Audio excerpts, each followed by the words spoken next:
So I don't know about you, but terms like general fund, building fund, missions fund, benevolence fund, they don't necessarily make sense intuitively to me. Now, I've had to learn this, but I wanted to break down the 4 big ways that every week we receive funds and we spend funds in ministry at Shawnee Church. And the first one is our general fund. This is what it takes to operate a local church. This includes our facilities, this includes our salaries, and of course it includes our ministries, especially our weekly ministries, things like K4 Kids, things like youth ministry, and of course our Sunday morning worship. Now, I want to be careful because when I talk about our general fund and I talk about what we do as a church, I just want you to know, I don't talk about how great our ministries are because I work here. I work here because I love how great our ministries are. And if they weren't, I would desire to spend my time and my energy elsewhere. I believe in the ministries of this church, and most likely if you're seeing this video, you do as well. When we give to the general fund, those monies are used as our budget dictates to be able to pay for ministry to move forward. Facilities, staffing, bills, and of course the direct ministry. Even something as simple as goldfish crackers for our nursery. That's how we make church happen every day throughout the week. For me, the second place I prioritize when I'm generous is missions. I believe that God has called us to be people who look around the world and say, it's not enough that we have Jesus in our corner of the world. I want to see the gospel proclaimed throughout the world. Now, I love going on missions trips, and I love getting to go to these places and get to be part of the work. I also love getting to give for those who are called to do it vocationally. So when you give to missions at Shawnee Church, that money goes toward missionaries, and there's lots of ways to support individual missionaries. But when you put missions on your check, that goes to facilitating the ongoing work of missionaries throughout the world through specifically the Christian Mission Alliance, our family of churches that's called a denomination.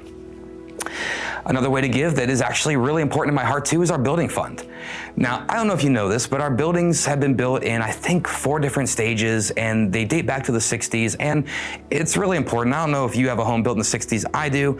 Sometimes we need to renovate, and sometimes we need to repair.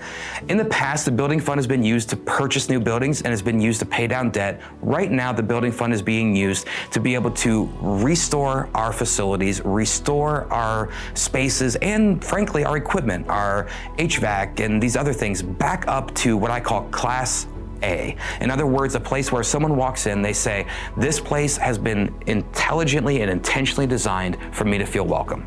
So you've seen some of these things. You've seen the new flooring in the lobby, and you've seen new lighting in our East Campus. We continue to beautify the facility, and some of the things you don't see. New HVAC systems that are more efficient and save us about $15,000 a year.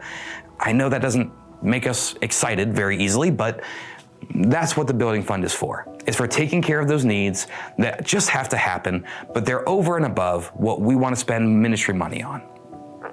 Now, the final way that I think of regularly is what we call benevolence ministry. That's a word we don't use every day. Think of this as the helping folks in financial need ministry. There's 2 things I want you to know about it. First and foremost, when we choose to help a family through this ministry, is to get them back on their feet. This is not a sustenance ministry. In other words, this is not like a government program that pays out on a monthly basis regardless of circumstance.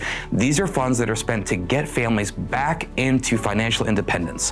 A lot of these families are families within the church, and you don't get to know their names. When you give to this fund, we maintain the dignity and the privacy of everyone we work with. You don't get to know the names, but we get to share some of the stories.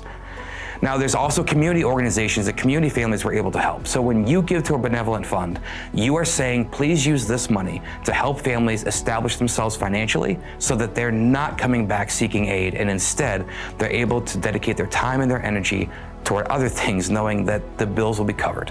So sometimes that's financial counseling. A lot of times that's helping get people out of a hole and making sure they have what they need to stay out of it. Now listen, that's a lot, but I want you to know when you give to Shawnee Church, that's where the money goes. Thank you for trusting us as you worship God through the giving of your resources, and thank you for joining us in this journey.